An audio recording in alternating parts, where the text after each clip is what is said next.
নবীজি একটা হাদিসে বলেছেন যে দুটো তরল পদার্থ মানে দুটো তরল পদার্থ আছে, এই দুটো যার সৌভাগ্য নসিব হয়েছে ইনশাআল্লাহ সে জাহান্নামে যাবে না ইনশাআল্লাহ।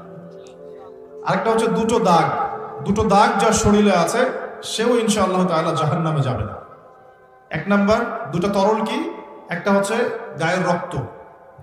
যে ব্যক্তি আল্লাহ পাকের দ্বীনের জন্য রক্ত দিয়েছে, আল্লাহ পাকের দ্বীনের জন্য, দুনিয়ার জন্য না, আল্লাহর দ্বীন প্রতিষ্ঠার জন্য যে সংগ্রাম করেছে, রক্ত ঝরেছে, এই যে রক্তের ফোঁটা মাটিতে পড়ার আগেই তার সমস্ত গুনাহ মাফ করে দেওয়া। যেমন উহুদের যুদ্ধে সাহাবীরা যুদ্ধ করেছেন না, বদরের যুদ্ধে সাহাবীরা যুদ্ধ করেছেন না, তাদের রক্তের ফোঁটা মাটিতে পড়ার আগেই সমস্ত গুনাহ আল্লাহ মাফ করে দিয়েছে।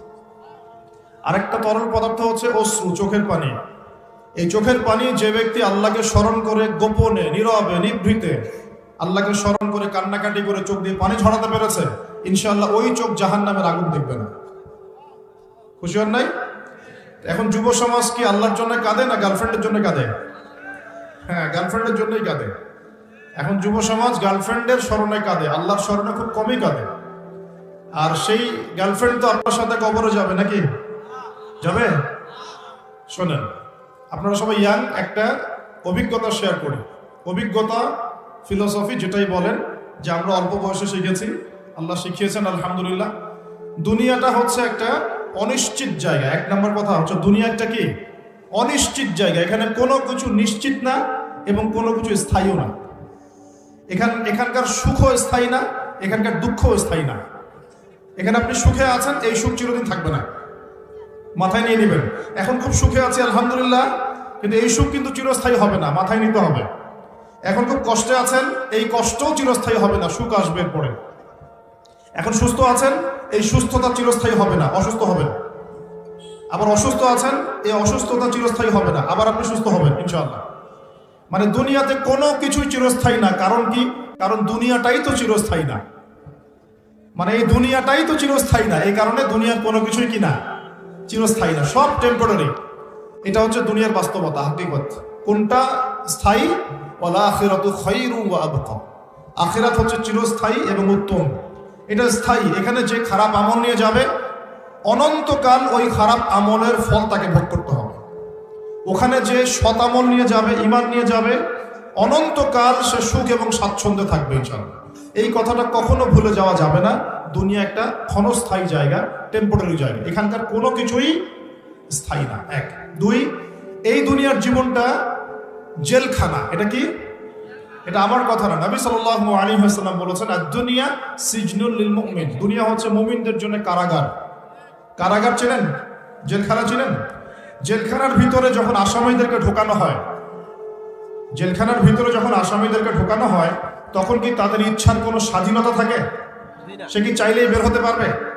ওখানে বসে যা ইচ্ছা তাই করতে পারবে? পারবে না। আল্লাহর নবী বলছেন, এই দুনিয়ার জীবনটা তোমাদের সবার জন্য হচ্ছে জেলখানা। আমরা মানে মুমিনদের জন্য। আর যারা কাফের, আল কাফেরদের জন্য আর দুনিয়া সিজনুল লিল মুমিন ওয়াল জান্নাতু লিল কাফির। কাফেরদের জন্য দুনিয়া হচ্ছে জান্নাত। জান্নাত মানে যেখানে যা ইচ্ছা তাই করা যায়, তাই না? জান্নাতে আমরা যা ইচ্ছা তাই করতে পারবো ইনশাআল্লাহ। এখানে কোনো রকমের বাধা ধরা নিয়ম থাকবে না। সবাই আমরা আল্লাহর দিদার লাভ করবো ইনশাআল্লাহ, আল্লাহর নিয়ামত ভোগ করব। আপনি যা চান তাই দিবে, দেওয়া হবে ইনশাআল্লাহ। এই হলো জান্নাত। তো এই দুনিয়ার জীবনটা মুমিনদের জন্য কারাগার আর কাফেরদের জন্য জান্নাত। তাহলে বুঝলাম দুনিয়া ক্ষণস্থায়ী, এটা স্থায়ী না। এটাও বুঝলাম দুনিয়ার জীবনটা কারাগারের জীবন, যেখানে আমরা নিজের মন গড়া আমল করতে পারবো না, নিজের ইচ্ছার কোনো স্বাধীনতা নাই এখানে। আমার দুনিয়াতে আমাদের ইচ্ছার কোনো স্বাধীনতা নাই। আল্লাহ পাকের ইচ্ছার অধীনে আমরা পরাধীন। আল্লাহ পাক বলেছেন নামাজ পড়তে হবে, রোজা রাখতে বলেছেন রাখতে হবে, যাকাত দিতে বলেছেন নিসাব পরিমাণ সম্পদ হলে যাকাত দিতে হবে, সামর্থ্য হলে হজ করতে হবে, সৎ কাজে আদেশ করতে হবে, অসৎ কাজে নিষেধ করতে হবে, পিতামাতার সম্মান করতে হবে, সত্য কথা বলতে হবে, সৎ পথে চলতে হবে। এগুলো আল্লাহ পাক বলেছেন করতেই হবে। আল্লাহ বলেছেন এখানে শিরক করতে পারবে না, বেদাতি আমল করতে পারবে না, এখানে হারাম খেতে পারবে না, জেনা করতে পারবে না, মাদক খেতে পারবে না, হ্যাঁ, অন্যের সম্পদ নষ্ট করতে পারবে না, অন্যের নামে গীবত তহমত অপবাদ দিতে পারবে না, অন্যের হক নষ্ট করবে না, ঠিক আছে? সন্তানদেরকে তোমরা খাদ্যের ভয়ে হত্যা করবে না, পিতামাতাকে অসম্মান করবে না, ইত্যাদি যত নিষেধ আল্লাহ পাক করেছেন, এই নিষেধগুলোও মেনে চলতে হবে। এটা কারাগারের জীবন। কারাগারে বসে আমরা এখন কি করছি জানেন? হাকিকত হচ্ছে কারাগারের জীবনে বসে যে জীবনটা একে ক্ষণস্থায়ী, দ্বিতীয়ত হচ্ছে অনিশ্চিত, মানে কার কতদিন সময় বাকি আছে কেউ জানে না। জানে?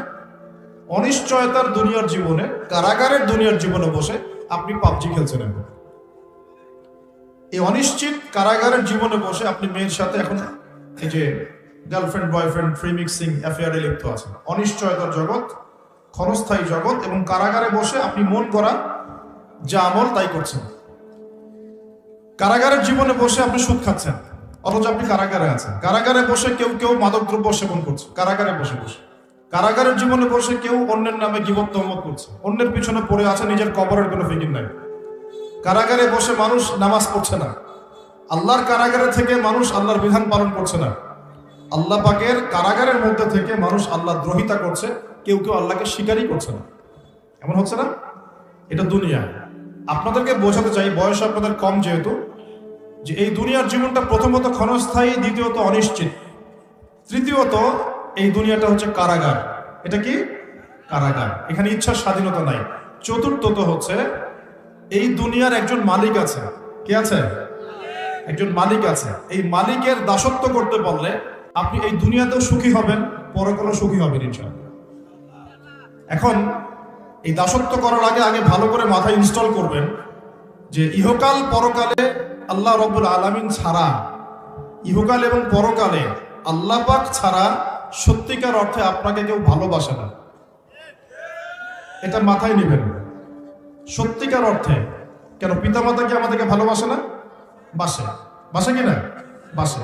কিন্তু এই ভালোবাসা আল্লাহর ভালোবাসার মতো নয়, এটা অন্য বিষয়। এটা হচ্ছে সন্তানের প্রতি পিতামাতার মহব্বত, মাওয়াদ্দাতা, রহমা, দয়া, মমতা, অন্য জিনিস।